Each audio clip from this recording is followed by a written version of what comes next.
medet deriz. Neden yaparsınız bunu? Kötülerden iyilik görmeyi bilmektir marifet. Onlar bize öyle zulmederler ki nihayetinde bizleri şerden kurtarıp hayırlara ulaştırırlar. Öncelikle de gençlere tasallut eden, onlara acımadan kıyanlara dua ederiz. Bizlere mücadele azmi verdikleri, tedbirli olmayı öğrettikleri için. Kayılarla birlikte Nevruz'u idrak etmek için gelmiştim buralara. Bu vesileyi siz de görmüş oldum. Kayılar mı? Bizi katletmek isteyen zalimlere haddini bildiren Ertuğrul Bey'imize hayır dualarımızla geldik. Demek uğradığınız saldırıdan sizi o kurtardı. Her şerden hayır çıkaran Rabbime şükürler olsun.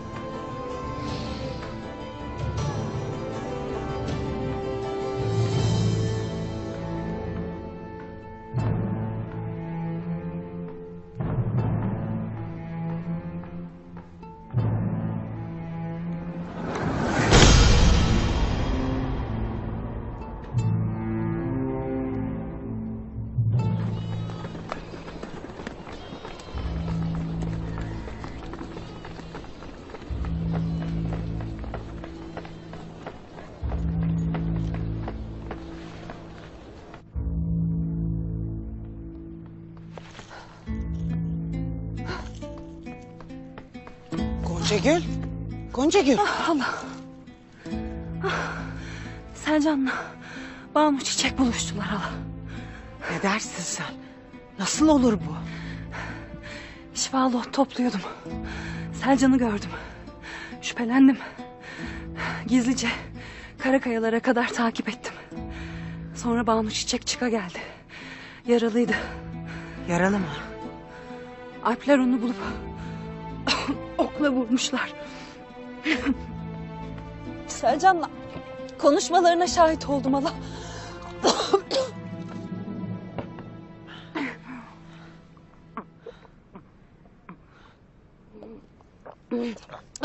Tamam. Ne konuştular? Duru Hatun ölümüyle ilgili ellerinde bir delil varmış hala. Bu mümkün değil. Yarın gün batmadan aynı yerde buluşacaklar. Banu Çiçek Selcan'a delili getirecek. Sonra da mahkemede her şey ortaya çıkacak hala. Ondan sonra ne edeceğiz? Ha? Ne edeceğiz hala? Dur hele. Aklım karıştı. Alpleri gönderip ikisini de öldürebilirim. Ya delil? Alplerin eline geçerse o vakit ne edeceğiz? O vakit...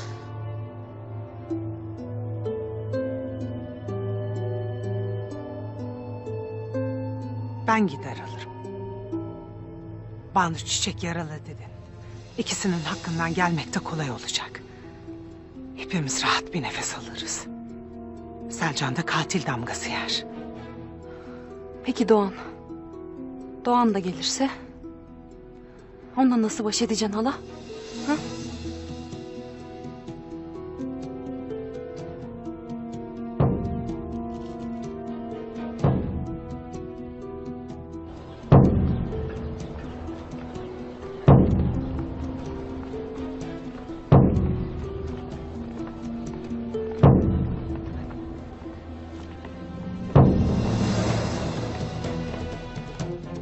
Aysol'un hatun. Gel hele Kaya. Gündoğdu Bey, Doğan Alp'i yakalayıp obaya getirdi.